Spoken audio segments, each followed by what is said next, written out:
ॐ श्रुतिस्मृतिपुराणानाम् आलयं करुणालयं नमामि भगवत्पादं शङ्करं लोकशङ्करं शङ्करं शङ्कराचार्यं केशवं बादरायणं सूत्रभाष्यकृतौ वन्दे भगवन्तौ पुनः पुनः ईश्वरो गुरुरात्मेति मूर्तिभेदविभागिने व्योमवद्व्याप्तदेहाय दक्षिणामूर्तये नमः। सदाशिवसमारम्भाम् शङ्कराचार्यमध्यमाम् अस्मदाचार्यपर्यन्ताम् वन्दे गुरुपरम्पराम्। ॐ सहना भवतु सहनौ भुनक्तु सह वीर्यं करवावहै तेजस्विनावधीतमस्तु मा विद्विषावहै। ॐ शान्ति शान्ति शान्तिः। So we are in the concluding verses of the Daiva Sura Sampat Vibhaga Yoga chapter 16 of the Bhagavad Gita, in which we saw how Bhagavan has given us 26 values in the first 3 shlokas on the Daivi Sampat, the divine disposition. But the bulk of the chapter was devoted to Asuri Sampat. Nearly 14 shlokas Bhagavan has given us degrees of crudeness and cruelty and, as the demonic disposition. Yeah? And now we are in the concluding verses. We will see that first and then come back for a quick summary from the beginning. So let us look at the 21st shloka.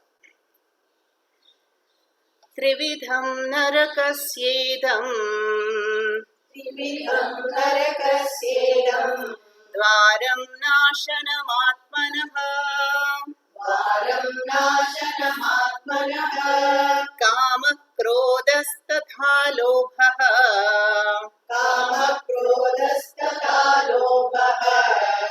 तस्मादेतत्त्रयं त्यजेत्। Together. त्रिविधं नरकस्येदं द्वारं नाशनमात्मनः कामः क्रोधस्तथा लोभः तस्मादेतत्त्रयं त्यजेत्. So now Bhagavan has reduced the bulk of the negative qualities into 3. Yeah, and that is what this shloka is talking about. So Trividham, threefold, Narakasya idam dwaram. So the door to Naraka is threefold, which does what? Atmanaha Nashanam. The next one. Atmanaha Nashanam means self-destruction. Yeah. So the door to hell or Naraka, which will destroy oneself, is threefold. That's the first line. What are the threefold doors? Kamaha, Krodhaha, Tatha, Lobhaha. We are very familiar with all these 3 terms. The whole Gita we have been seeing what? Kama management only. No? Kama. So Kamaha is desire, Krodhaha is anger, Lobha is greed. Tasmat etat trayam tyajet. Therefore, what? Etat trayam tyajet. May one give up these 3. Asuri Sampat. Okay. Now, this is not the first time we are seeing these Kama, Krodha, Lobha, right? Way back, in chapter 2, we have seen the ladder of destruction. Dhyayato Vishayan Punsaha Sangaste Shupajayate Sangat Sanjayate Kamaha Kamat Krodho Vijayate. So what kind of Kama? Elsewhere Krishna has said Esha Kamaha Esha Krodhaha Rajo Guna Samudbhavaha. The Kama desire which is binding, which is demanding, instant gratification. Whoever stands in the way will be wiped out. So, which creates a tsunami in my mind, agitation. That kama. Not the sattvic kama, by which I want to attend satsang, I want to study the Gita, I want to help somebody. No. But the rajoguna samudbhavaha kamas, born of rajas and tamas. So that kama will be binding. Yeah, and then it will lead one to buddhi nashaha, and then ultimate destruction. Yeah? So the root cause is really there's only one door, and that is kama. Kama is the primary door. Why? Because when I have this binding kama, if it is not fulfilled, then what happens? Krodha. So krodha is only a later stage of kama, right? Obstructed or unfulfilled kama is krodha. Yeah? Then if kama is fulfilled, then what happens? The mind will be calm for some time, but then because kama is like the analaha, insatiable fire, it will crave repetition. I want to repeat that experience, and that leads to lobha. So whether you take the six, remember the Shad Ripus, Kama, Krodha, Lobha, Mada, Moha, Matsarya. Also we have seen in the Gita. So whether it is 6 or 3, ultimately there is only one root cause, that is Kama. Yeah? And whole Gita is about psychology of Kama management. And this Kama comes from Raga Dvesha. Raga Dvesha is part of my Swabhava. Raga is Kama for something. Dvesha is kama to remove something. So even those two are really kama only. Raga and Dvesha. Okay. So here Bhagavan is saying that the door to self-destruction is through this kama. Kama, Krodha and Lobha. And Narakasya idam dwaram. No? So Naraka is graphically described in the Puranas as what? Atala, Sutala, Vitala, Rasatala, Talatala, Patala. Degrees of underworlds where the suffering gets even more worse and worse and worse. But the Vedantic perspective is what? Naraka is really a dukkha yoni. It is a experience or an embodiment of pain. And we just saw that. Bhagavan said, those who are asuras, I will kshipami, throw them into lower embodiments, as per the law of karma. And they have no free will, so they have to suffer. And that is the Naraka. So that is meant here.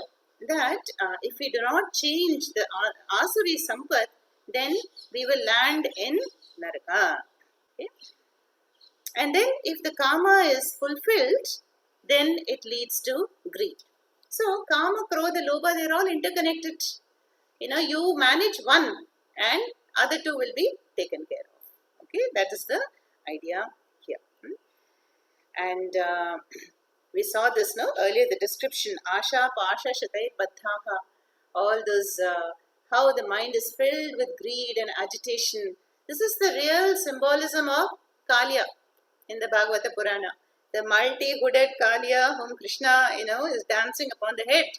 It is symbolic of the destruction of the, multiple desires that the mind, the serpent-like mind can have. Okay? So, tasmat etatrayan. May one manage or give up this. How are we going to manage this? Swamiji would say very, very simply, convert your binding desires to non-binding. Swamiji would say, supposing you say, coffee irka? Suppose the answer is no. Somewhere you go, Then tea irka? No. You say, wonderful. I will have water. If there's no coffee, have tea. If there's no tea also, you say, wonderful. So, you are so flexible that you're not bound by that should happen or that should not happen to me. Okay? So that means what? We need viveka, vichara, prasad buddhi, karma yoga, dhyanam, tapas. All this Bhagavan has already talked about in the Gita. Okay? So vichara means I have to discriminate, With this desire fulfillment, is it a binding desire? Will it give me lasting happiness? Do I need it? That kind of vichara. So ultimately, abhyasa, vairagya. Always we will come back to these two only. Abhyasa means what? A steadiness, steady focus and contemplation on what I really want.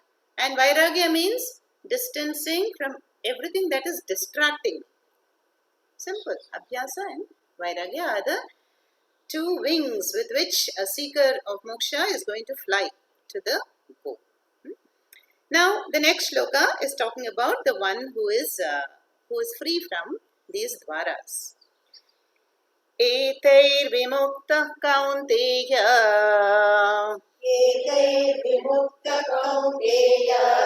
तमोद्वारे स्त्रिभिर्नरः आचरत्यात्मनः श्रेयः ततो याति परां गतिम्. Together. एतैर्विमुक्तः कौन्तेय तमोद्वारैस्त्रिभिर्नरः आचरत्यात्मनः श्रेयः ततो याति परां गतिम्. Here Bhagavan says, Etaihi vimuktaha he Kaunteya, addressing Arjuna as Kaunteya, he Kaunteya, Etaihi tamodvarehi tribhihi. You just, rearrange the words. Etaihi means from these, tamodvarehi tribhihi. From this threefold, the door to destruction, which we just saw in the above shloka. But here Bhagavan is using the word tamas instead of naraka. Earlier it was narakasya dwaram, now tamo dwaram. Both are same. What is the tamo guna? Like a dark cloud, it will envelop my intellect. There will be delusion, confusion, depression, and I will not know what is dharma, what is adharma. Arjuna's situation in chapter 1. So, etaihi tamodvarehi tribihi vimuktaha naraha he Kaunteya. So, the naraha, the person who is free from these three doors to darkness or dark doors, tamodvarehi, what about that person? Acharati, follows or engages in what? Atmanaha shreya. Shreyas, we are going to see elaborately in the Kathopanishad. Shreyas means that which is good for me. Unlike prayas, which is pleasant. So prayas is something which is attractive and it will give me instant gratification. And Shreyas is the good which may not be attractive, which involves some tapas, some discipline. That is meant here. Atmanaha shreyaha acharati. So, the one who is freed from the asuri sampad now will do what? Pursue dharma. Atmanaha shreyaha. Will want satsanga, will want, to do the pancha mahayagnas, will pursue truth. Very clear. Atmanaha shreya. Then gaining chitta shuddhi, purity of mind, tataha, thereafter paragatim yati. Yati means attains. Will gain the param dhama, the goal, which is moksha. So that is why, we say shreyo margaha is the path to upliftment, spiritual progress, satsanga, all that. It will lead to nishreyas. Nishreyas means moksha. No? Nischayena shreyas. And that is paragati or paramdhama, moksha, nirvana. We have seen many words for that. So this root also we are familiar that just by being a dharmic person does not mean I am liberated. No? I can be, that's why religious life is different, spiritual life is different. No? Religious life, I may be doing Sandhya Vandanam and, as a male person, of course, and prayers and pujas and upavasa, all these we do. That is religious life. Yeah? Pursue dharma. But that dharma's outcome will be chitta shuddhi, will give me the punyam, to start inquiring. And then I approach a guru, or rather the guru will come into my life, and then Shravana, Manana, Nididhyasana, and then moksha. That is, pointed out here. So the acharanam will be very pure. So it's a progressive upliftment here. Now the thing is, now who is going to guide what is to be done, what is not to be done? Now, how are we to know that? So now the last two very important shlokas of this chapter is going to highlight the role of Shastra. The Shastra alone is going to guide us. In fact, Kathopanishad, at one place it says, Yama Dharmaraja says, Vedamata is a Hitaishini. She is, equivalent to thousands of mothers and fathers. Because Vedamata is going to guide the Jiva initially through Pravritti Marga and then Nivritti Marga and then the ultimate Nishreyasa Moksha Phalam it will give.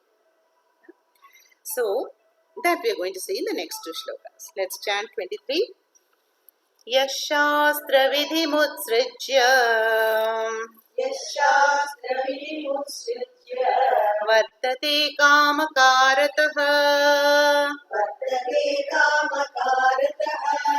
Nasa siddhimavapnoti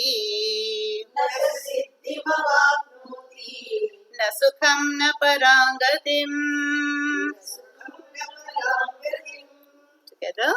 Yashastra vidhimutsrijya Vartate kamakaratah Nasa siddhimavapnoti Nasukham na parangatim.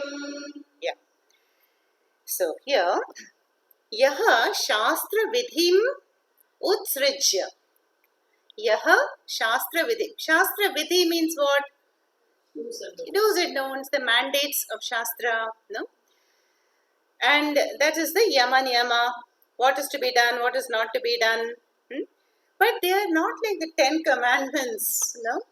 10 commandments which is born of a human intellect, no? Son of God and all. Here, our Shastras are oldest scriptures in the world and they are Apaurusheya Pramana. Yeah, directly given by Bhagavan. And that is meant here. You see, Shastra, I have often said this, the primary Shastras are Vedas. Yeah? Vedas, Upanishads, even Gita is an Upanishad really. We say Gita Upanishad. Then Ramayana, Mahabharata also we can include in Shastra, primary Shastra, even though that's Itihasa. Yeah? Now, secondary Shastras like, Puranas and then the later books that we have. What do they contain? They will contain instructions on religious life. And they will even scare and frighten the jiva. If you don't do Sandhya Vandanam, there is a mandate or, there is a sentence which says that person will be born as a dog in the next life. Or if you take, 3 dips in the Ganga, if you do Ganga Snanam, then all the sins will be wiped off. Now, are we to take this literally? I can book AP Express, go to Delhi and take 3. Why 3 dips? I have once taken 108 dips. Does that mean my entire Sanchita Papa will be burnt? No. So this is called Arthavada in Sanskrit. Arthavada means exaggeration. So the secondary Shastras, they will exaggerate what? Naraka. To induce fear of adharma. And they will exaggerate the punyam also.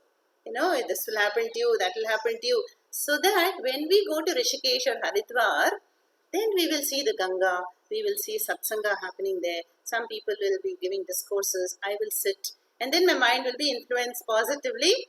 And then I will go on the Sanmarga. That is how it works. But now, coming to the primary Shastras, what do they do?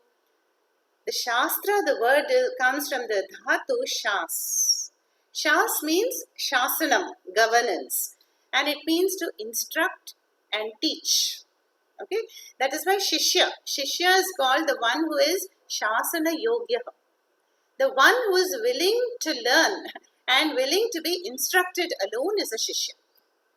The one who will not have resistance and blockages and willing to learn is really who a Shishya is. Yeah? So the Shastra will initially teach by Yama Niyama, do's and don'ts. Do the Panchamahayagnyas, get up early at sunrise and do your Sandhya Vandanam, Gayatri Japa, all that. and don't do this, don't eat meat, and don't take alcohol, don't follow mrisha, falsehood, don't disrespect your elders, all that. But then later, what does the Shastra do? Shamsati. It will praise the glory of Brahma Vidya in the Upanishads. No? For the mature seeker who has already lived a dharmic religious life and who's ready for the next stage. That is the relevance of Shastra. So, our acharyas would say that, there are so many other textbooks that today people are following. Bible or even Sai Charitram and all that. So, acharya will say, go to the root. Why are you going to later books? Because what is likely to happen is there will be an emotional dependence on the person who gave that book. And then it'll be like a cult. You will always be dependent. And if that person says like this, oh, that's wonderful. Then we listen to the miracle stories and all these wonderful stories and we will be influenced. But what does Vedanta say? Gita and Vedanta. If you do dhyanam, you do tapas, you do shravana, manana, nididhyasana, you will see the difference. So it's a very rational, scientific path of inquiry. The primary shastras. Just Gita is enough. Gita, Sugita, Kartavyam, Kimanyaihi, Shastraihi, Vistaraihi, Gita Dhyanam. Why do we go to other shastras when we have the Gita? In fact, the Gita is the source of everything else. So, I'm not disputing that one should not read the other scriptures, but one should not be dependent on them in a psychological way. So, the primary shastras wants us to free the mind from all the crutches. That is the root. So here, in fact, Bhagavan is saying, Yaha Shastra Vidhim Utsrijya. But the one who casts away, Utsrijya means abandons, for whom there is no Shastra. Like the Asuras earlier described. Vartate Kama Karataha. And the one who, Vartate means behaves or is. How is he? Kama Karataha. Kama Karataha means who is just living a life motivated by Raga Dvesha. I like this, I go for it. I don't like this, I will not do it. So, Yaha Shastra Vidim Utsrija, one who does not follow the Shastra and who lives this life, Raga Dvesha based life, then Na Saha Siddhim Avapnoti. That person will not gain Siddhi. Now, Siddhi, we may think it is success, but no. Gita, defines success very, very differently. Success does not mean financial success or political success, or worldly success, but success is freedom from raga dveshas. Success is really to enjoy that purity of mind, contentment, chitta shuddhi. That is real success, Is the desire impelling me or am I able to manage the desire? That is called a successful mind, as per the Gita. So this person who does not follow the Shastra, he will not gain this one Siddhim. And not only Siddhim, no Sukham.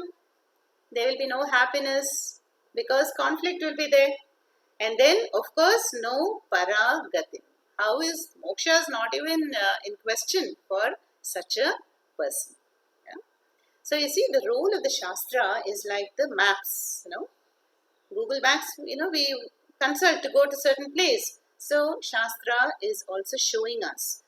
Look at the Varnashrama Vyavastha, Pancha Mahayajnas, do this, don't do that. So it is guiding the Jiva in every life, through every Jiva Yatra to go ahead. There's something higher and beyond. That is the role of the Shastra. But these Asuras, they are not heeding to the Shastras. So now we come to the last verse. The last verse is very important in the entire Gita. If it's one of the 10 main shlokas we take, it is this one is going to be one among them. Tasmat Shastram Pramanam Te Tasmat Shastram Pramanam Te Karya Karya Vyavasthito ज्ञात्वा शास्त्रविधानोक्तम् ज्ञात्वा शास्त्रविधानोक्तम् कर्म कर्तुमिहार्हसि. कर्म कर्तुमिहार्हसि. Together. Tasmat shastram pramanam te कार्याकार्यव्यवस्थितौ ज्ञात्वा शास्त्रविधानोक्तम् कर्म कर्तुमिहार्हसि. Yeah. So tasmat shastram pramanam te karya akarya vyavasthitau. Let's break the sandhis first. Tasmat shastram pramanam te karya akarya vyavasthitau ज्ञात्वा शास्त्र विधान उक्तम कर्म कर्तुम इह अर्हसि. Okay, so here Bhagavan is now summing up, the whole chapter. What is the message finally? Tasmat shastram pramanam te. The shastra, I just told you which shastra, not the Puranas and the later shastras, but Veda, Shruti, Agama, Nigama, Shabda Pramana, so many names we have. We have to, heed to that. Of course, that Upadesha comes to us in the secondary shastras also. Yeah? So, Tasmat Shastram Pramanam Te. For you, Te means Tava. For you, the Shastra is the Pramanam. No? And this word Pramana is really a key word in our Parampara, Arshavidya Parampara. I must have explained it many times. Yeah. Now, Pramana means what? Pramayaha Karanam. Prama means what? Anybody? Prama? No, that is. Karanam is means, but Prama, knowledge. Yeah. So, Pramayaha Karanam means of knowledge, or knowledge means. Pramayaha Karanam. So, for example, if I want to, see this, if I want to drink water, let's say, yeah, then my tongue is the pramanam for taste, right? It is going to give me the knowledge. Oh, this is water. It is quenching my thirst. Then eyes are the pramanam for forms and colors. It gives me knowledge. That's why they call jnanendriyas, isn't it? So these are the pancha pramanas, okay, which give the knowledge. Yeah? But who is going to give me the knowledge of the atindriya vishayas, that which is beyond the indriyas, like karma, dharma, papa, punya, svarga, naraka, ishvara? Shabda pramana, exactly. No? So that is the shabda pramana, and that pramana is talked about here. Tasmat shabda pramana or veda pramana tava is that is the means for you. Means for what? Next word. Karya akarya vyavasthitau. Karya means to be done. Kartavya. Akarya, not to be done. Vyavasthitau, in determining the two. Yeah? So, in the determination of what is to be done by me, what is to be avoided by me, what is the pramana? Shastra. Tasmat shastram pramanam te karya akarya vyavasthitau. Yeah? And if we can't go directly to the Vedas, what do? We go to a guru. And that is why, only guru alone can unlock that Shabda Pramana for us. And tell us exactly what is the message of the Upanishad and the Gita. No? That's a package. Guru and Shastra. Guru has the key. So, tasmat shastram pramanam te karyau vyavasthitau. Then, jnatva shastra vidhana uktam. Shastra vidhana means shastra vidhi. What is mandated by the shastra? What is the shastra telling us? How do they guide us in preyo marga, shreyo marga, pravritti marga, nivritti marga, through the varnashrama vyavastha? There is a whole plan out there, a whole route. And only Shastra can guide. So that which has been told by the Shastra Vidhana, Jnatva, knowing that or gaining that with a Guru of course, then Karma Kartum Iha Arhas. Arha means you deserve to, you are eligible to, you can do. So you are eligible to do the karma based on Shastra Vidhana. It's a very, very important teaching here. Now here, the commentators will go on and on about Iha. Iha means here. What does here mean? In this deed. Yeah, many interpretations are there. So, some people will say, oh, Bharata Desha, Sapta Sindhus, so many kshetrams are there, Kumbh Mela happens every 12 years, miracles are happening, people are so religious, so devotional, it is Karma Bhumi. And the West is Bhoga Bhumi. Is it true? Not really. Yeah. Why? Because today's Bharat is minus Afghanistan, Pakistan, Burma, Nepal, Sri Lanka, Kashmir is also, a little bit beheaded there, our Bharat Desha. So, Bharat Desha is, Karma Bhumi does not mean a geographical territory. That only here we will get the Punyam if we do Punya Karmas and not in America or Germany. No. So, Iha means Asmin Sharire, as in the human Sharira alone. The human embodiment is the Karma Bhumi.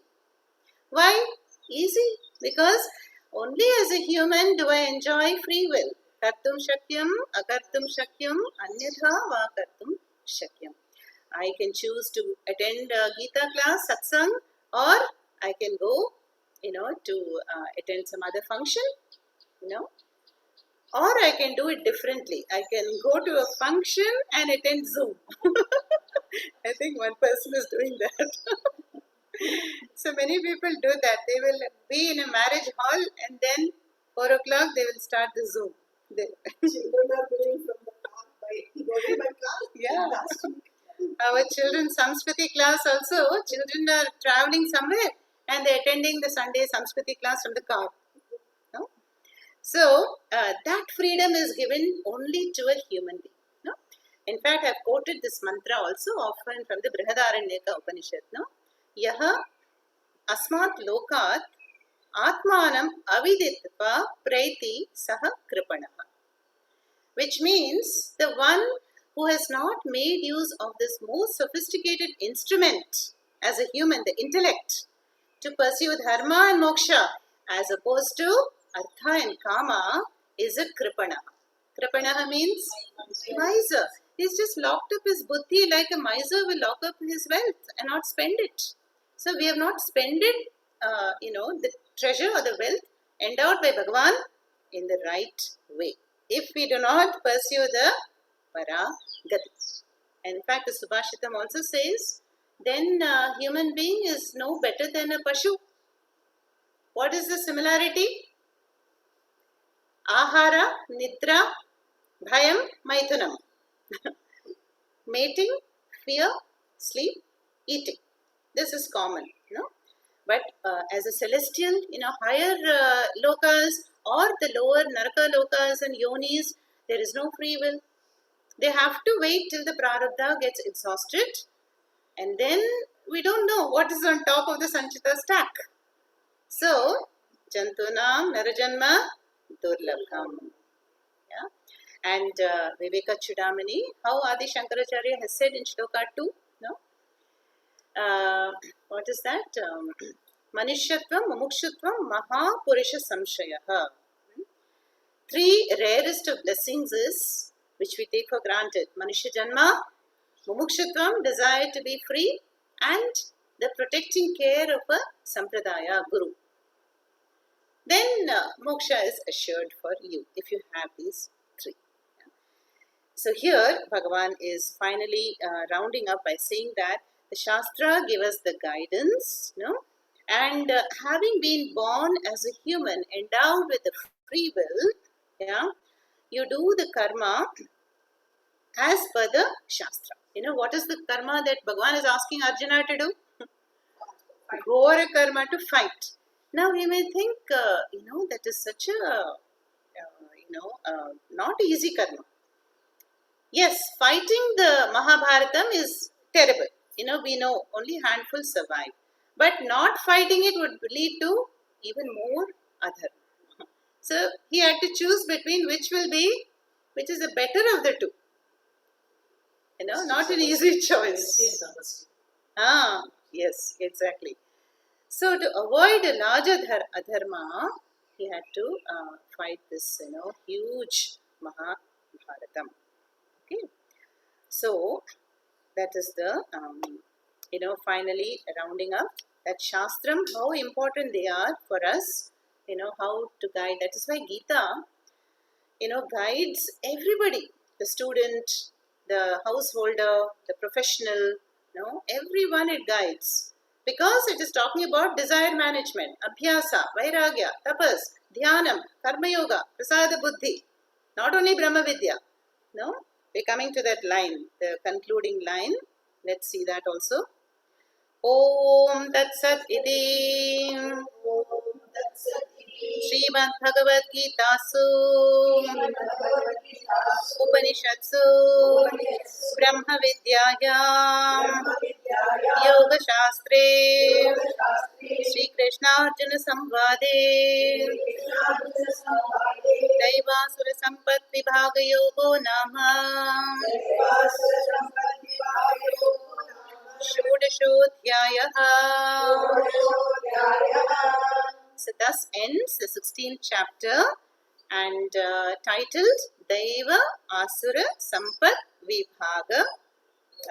The division or the twofold dispositions in the Gita, which is the Upanishad, in which in the Samvada between Sri Krishna and Arjuna, two main topics are there.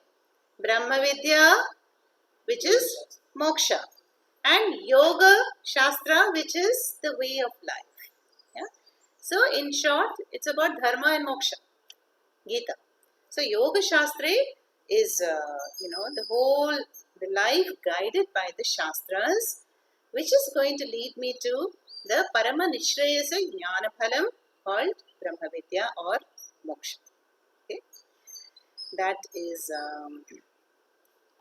the last sloka. Now, since it's a short chapter, I thought I will do a short summary in this very class instead of a separate class. This 16th chapter, it is linked with the 14th chapter. What is the title of the 14th chapter? Gunatraya Vibhaga Yoga, chapter 40, where we had a detailed discussions of the three gunas and what are their manifestations and outcome. Now, how do we link the two? The outcome and manifestation of Sattva Guna is Daivi Sampat. And the outcome and manifestation of the Rajoguna and Tamoguna is Asura Sampat. So, in the first three verses, Abhayam, Sattva Samshuddhihi, Jnana Yoga, Vyavastitihi, all that we saw, 26 alphabet of values, 26 values were given by Bhagavan in the first three verses. And then 14 verses, the bulk of the chapter devoted to the Asuri Sampat. Asuri and Rakshasi also you can see. Then Bhagavan also said that why are we studying this twofold? Because Daivi Sampat is Vimokshaya. Asuri Sampat is Nibandhanaya. So for self-examination, without judgment, I need to know what will uplift me and what is going to pull me down. That is also mentioned there. Then Bhagavan starts, in very, very intensely describes the nature of the asuras. So which can be broadly classified into three types. Yeah?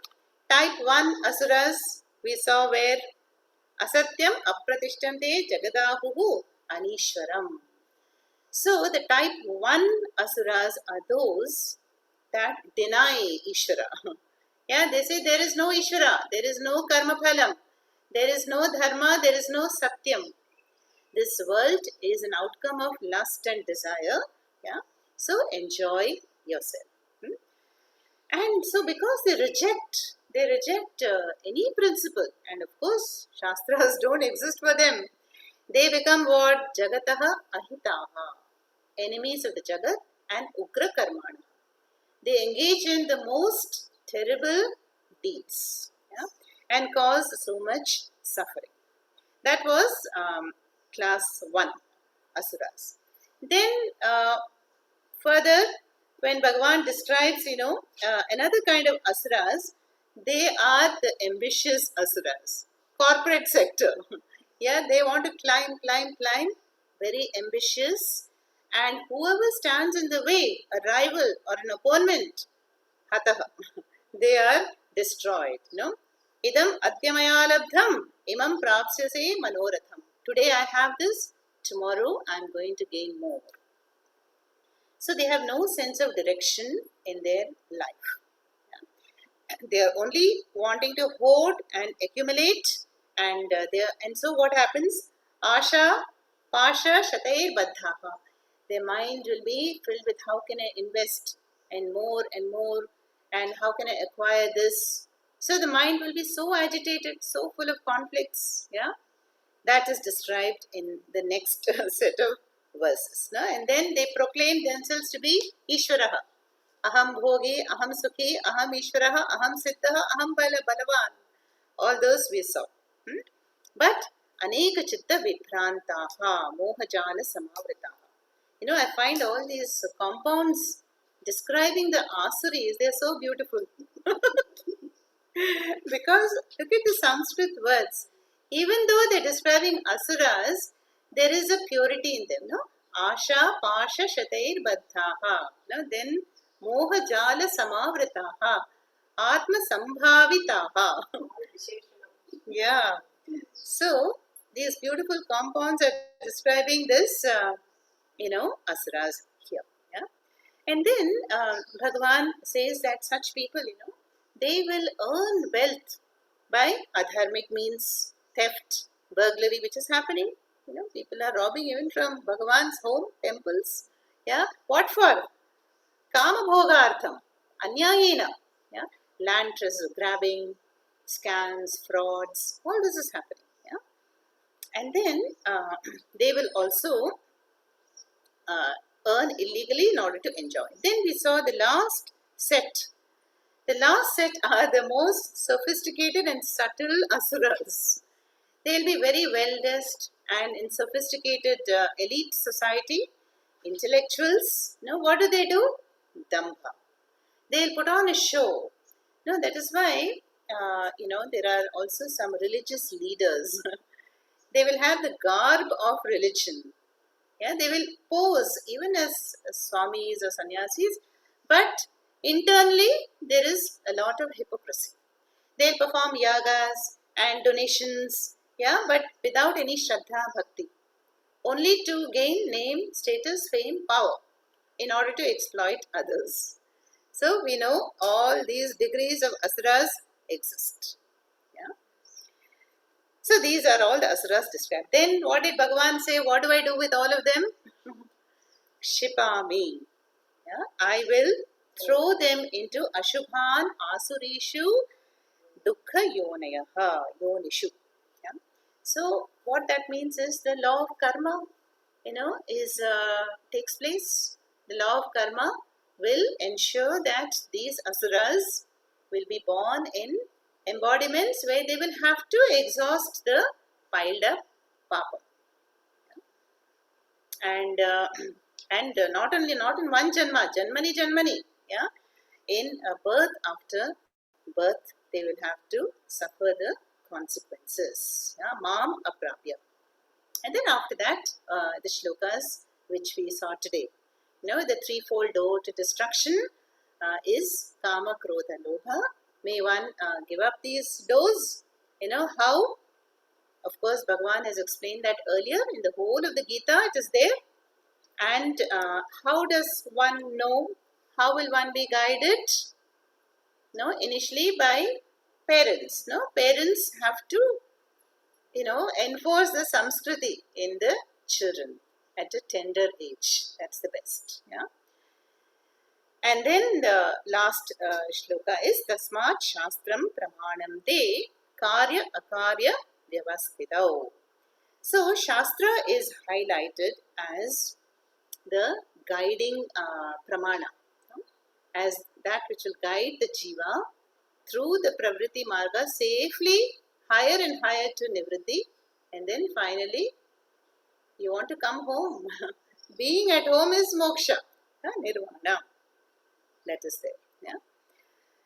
So you see that there are these mainly three sets of people, no embodiments generally talked about. Devas are in celestial lokas. We are Manushas in Mrityaloka. Then Asuras are in Narakalokas. No? It is believed. So you know that story, I will end with that story about how once all these, Devas and Asuras and Manushas, they went to Prajapati, Brahmadev, for Upadesha. How should we live life? And Prajapati wanted to impartially give Upadesha, not exclusively. So what did he say? The. He just uttered the syllable the. Yeah. Alpa prana the. Then he said, okay, done. Now you can go back and meditate. So they all returned to their respective lokas and meditated. And each, of them found an answer in the the. How did the Devas interpret it? The Devas interpreted it as Dhamma. There is this the will stand for Daya, Dhamma and Dhanam. Yeah. So, Dhamma. Now, Dhamma, is what? Indriya Nigraha. So, because the Devas, they are used to subtle pleasures and subtle lokas, they are having a jolly good time there. So, they're saying, Prajapati said we have to exercise restraint. So, I have to practice some Shamadama. The the stands for that. Okay. And then the Naraka Lokas, the Asuras, they also meditated. They also have some Sattva Guna in them, right? To meditate. They meditated what does the mean for us. And then they came to the conclusion that because the Asuri Sampath is so strong in them, they have to show Daya. So the stands for Daya. And then the humans also meditated on the, and then they figured out that as a human, what is our main insecurity? Not enough wealth. It is never enough. No? So we are hoarding, we are trying to multiply our wealth and trying to secure a tomorrow, which is not a bad idea. We have to plan for our children's career and marriage and home, invest in home. All that is fine. But generally it is seen that, there is a element of insecurity. Insecurity regarding wealth. So they interpreted as Dhanam. That I have to do Dhanam. Share. Dhanam does not mean just give your wealth. It means share. Share your time, resources, skills, and so on. Yeah? And Dhanam we have heard a lot in the Daivi Sampath also, and earlier on in the Gita also. So finally, Bhagavan is trying to say, the human birth is so valuable, is so auspicious, no? It is not meant for Artha and Bhoga alone. We need to pursue it to some extent, and we have pursued it also. But it is to be a launching pad. It should give me the maturity to transition to moksha, dharma and moksha. Yeah? That is the main message of this chapter 16. Okay?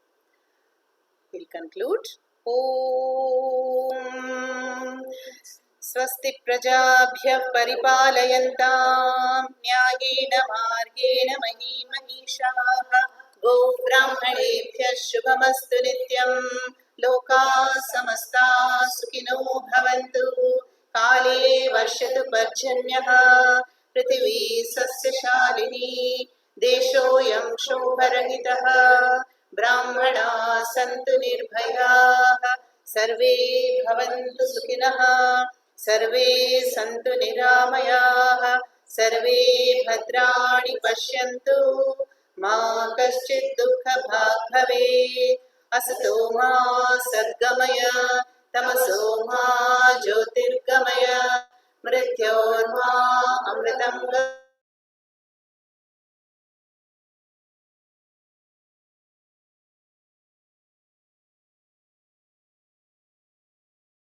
पूर्णमेवावशिष्यते। ॐ शान्ति शान्ति शान्ति। Harihi Om. Shri Gurubhyo Namaha. Harihi Om.